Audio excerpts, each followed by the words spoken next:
So as you can hopefully see, we have irrigation in here, which I'm super excited about. It's about 32 degrees in here with both doors open. Bits and bobs of sunshine, so we are struggling a little bit with maintaining not too ridiculously hot temperature in here, but we're just getting used to it. Nothing drastic has happened. Nothing's died in here. It's just one of them, you know, learning moments. It feels great to have the irrigation now. I just need to, so today I have it on. I didn't show you because we didn't know what we were doing. It's been on for about an hour, so I'm just kind of leaving it on to see how much that does out here on a day like this, so that I can keep an eye on it and make a plan for how best to use this, you know, how long to leave it on, what times of day, things like that. So I'm just trying some things out and hopefully we'll get a hang of things. I have also put the grapes in. Nigel has built me this beautiful trellis in here.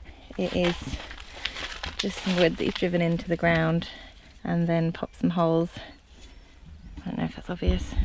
Drilled some holes in it so that we can just pop these bamboo canes in between, and then I can train the grapes up there, because they've just been in pots for a whole year, so it's nice to be able to actually give them the space. While this is just watering away, we're going to crack on getting some stuff planted. I'm at that point now where it's just how fast can I plant things out. I think what we're going to do is get some sweet corn in the ground today. The first tray that I've sowed are looking like this now, so they are ready enough for me to pop out. I'm not really precious about when it goes out, as soon as possible. I think it could be direct sown, I just don't, because the mice have the corn out of the bed before they could germinate, so hopefully they will cope all right in there. And I've got another 2 trays that are still coming up and things, so we'll get the first round in, because everything that's in the ground is not getting cooked in a seed tray in here in the polytunnel. So let's crack on with that. Black plastic has been on here for months, and I'm a bit anxious as to what it's going to look like under here. Let's have a look.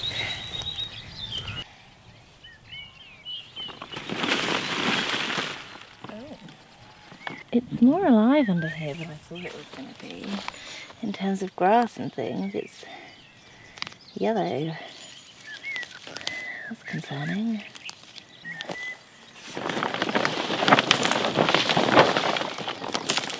Much more dead. These are all just the old corn stalks from last year that were just left in here. I'm not worried about that. I'm worried about all of this yellow. This grass is just going to spring back to life. I'm going to dig out that dock though. He's just asking for it.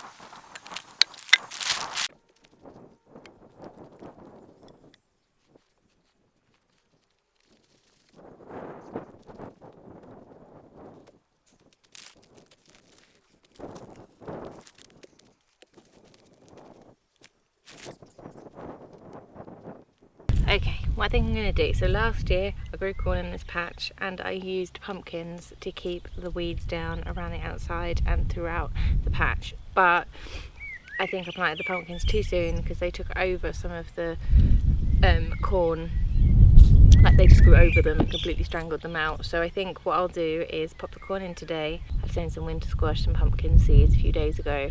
They're not up yet I don't think, so I'll put the corn in, let them get established, and then by the time the pumpkins have got their true leaves, I can then pull this weed fabric back and I'll plant the pumpkins where this is now. This is just to stop this grass coming in on these corns before I get the pumpkins in. Okay, so these are some dwarf beans. These are some climbing beans, they're just poking up, but as you can see the sweet corn is going nuts already, so that's what's going in this bed. Get on with it. Need some compost. Let us begin. So this area started as a no-dig bed last year. It was quite successful. I got a lot of sweet corn. I got a lot of pumpkins out of it, so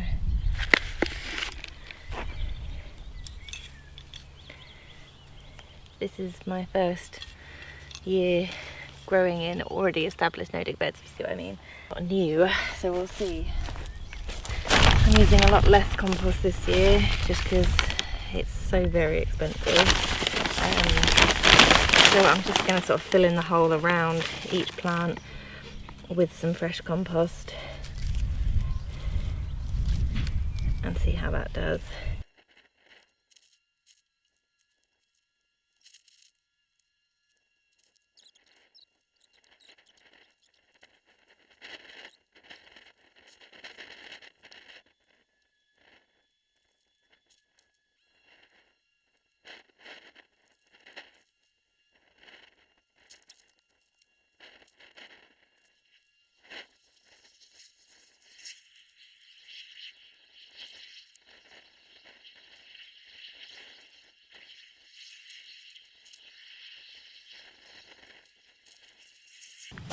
Okay, that's 2 rows down, 1 more row to go. Let's get it done.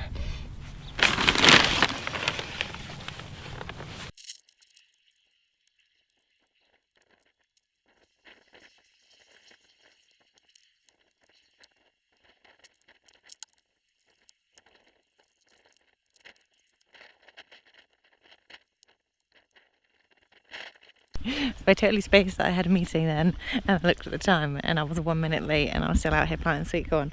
So I abandoned it at a run and I'm now back because I need to finish getting these in. How many was that? 1, 2, 3, 4, 5, 6, 21, 22 sweetcorn plants have gone in today, which is great. So I'm going to finish getting the compost on those ones that I abandoned, and I'll get them nice and watered in so that hopefully these guys can get a head start while the others are still in the trays germinating. Okay, I'm letting that get nice and watered in, and once it is, I'm going to do a loop around the veggie beds again on the mower, and I'm going to use the thin layer of the grass clippings on here as mulch. I only use the stuff that I've keep short so that it's literally just grass.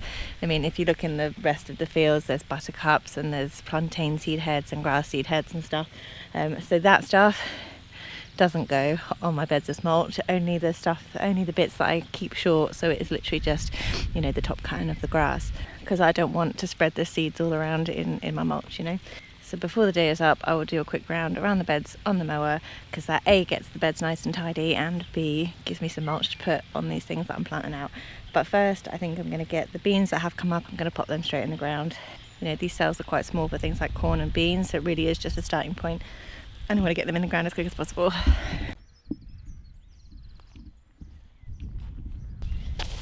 Okay, I have got vegetables growing through my mulch. That's not what I was going to say. I've got this bean netting stuff up here, so lost my phone. I've got some peas in on that side of it, and I'm going to pop just a couple of these beans, the ones that have come up, in this side of it. You see this mulch is super thick. I'm not planting on this side, I'm going to plant on that side. I'm just doing it from this side so I don't step on the stuff that's already planted on that side. The mulch is much thinner over there, as you can hopefully tell. Oh, that's beautiful. Beautiful soil underneath it. And I will pop these, what are they, cobra climbing beans on here. I've also got some dwarf beans to go in. I'll find somewhere else for them, obviously not under this trellis. There we go.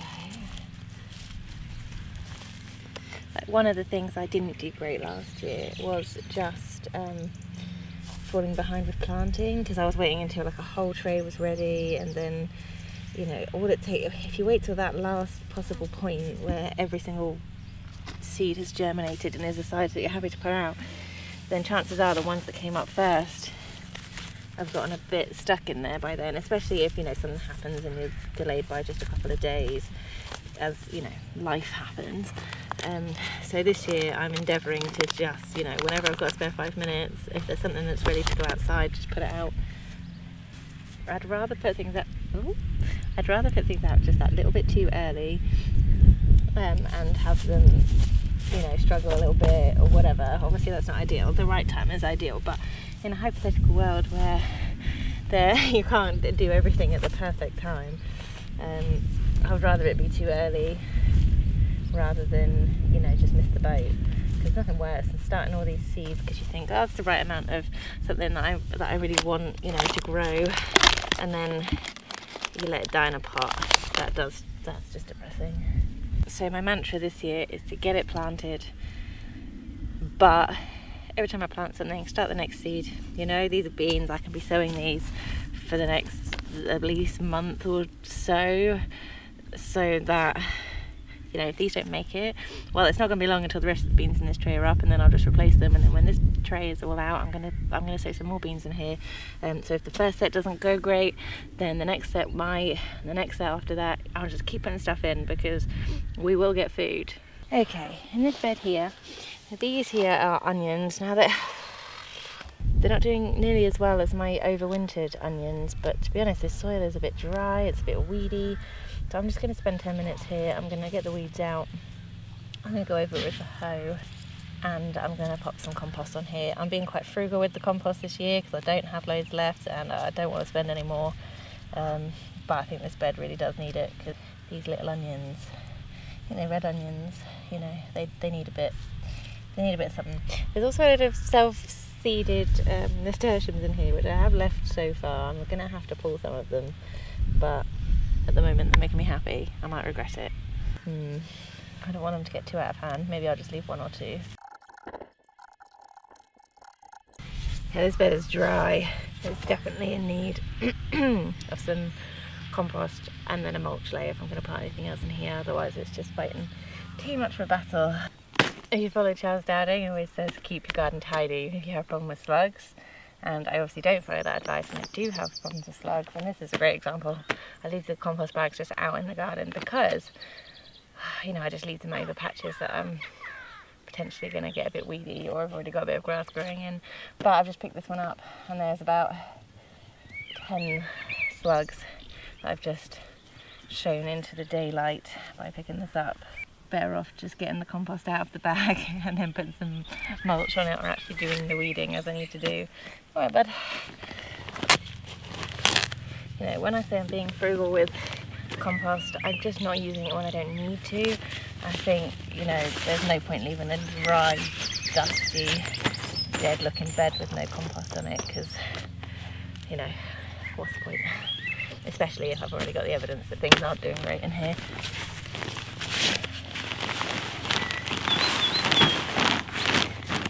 Trying to not be stingy, but be frugal.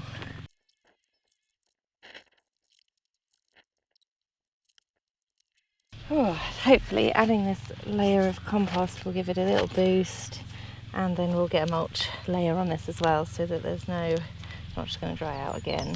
You know, I'm hoping it's early enough for these onions that they'll catch up if they get what they need. I live in one of the wettest places in the UK, so there really is no excuse for dry beds. It's not dry because we don't get rain. I've got in-ground beds either side of this that don't look like this, so this isn't a matter of it's just not been wet enough. This is a soil issue.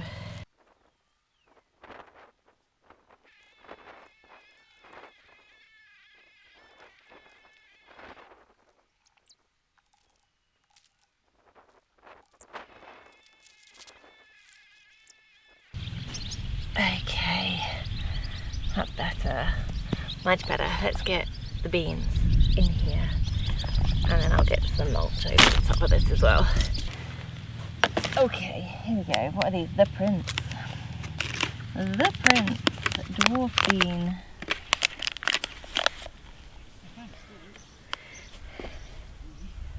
There's my stabber. Here we go.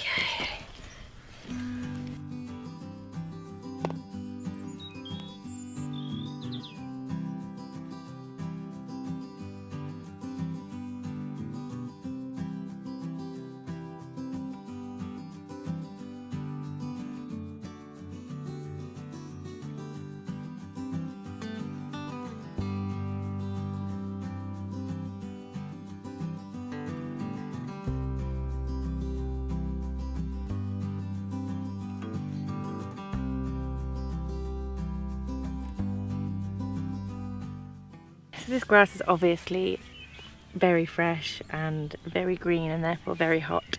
I don't want to burn these fresh young plants with a load of grass mulch, so I'm not laying it up against the plants. I'm trying to leave like a little bit around them, you know, so it's not directly on them, and it's also very thin, like you can see. We're not creating like a impenetrable layer.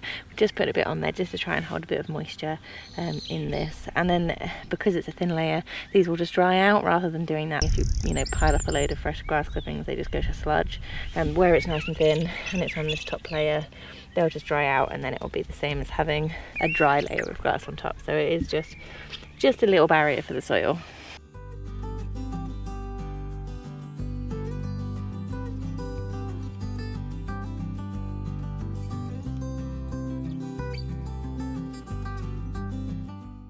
I have left the irrigation on in here for about an hour, and it's been a nice day. Obviously I've had the doors open because otherwise it would be ridiculous in here. It's only 28 right now, so the breeze is doing something, but it is about 5:30 in the evening now, so you know, just for context. And everything looks quite good. You know, there's no puddles, you know, it's getting all the way to the end. I was a bit worried that where it snakes all the way around and then back up and down, that it wouldn't make it to the end, but it does.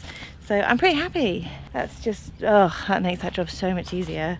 So I think I'm just going to carry on putting stuff in the ground, but I might call this video there just because I get some things done quickly. But it really is just a matter of banging everything in at the moment as quick as I can. And as I say, every time I plant something, if it's something that can be succession sowed, then I'm succession sowing it.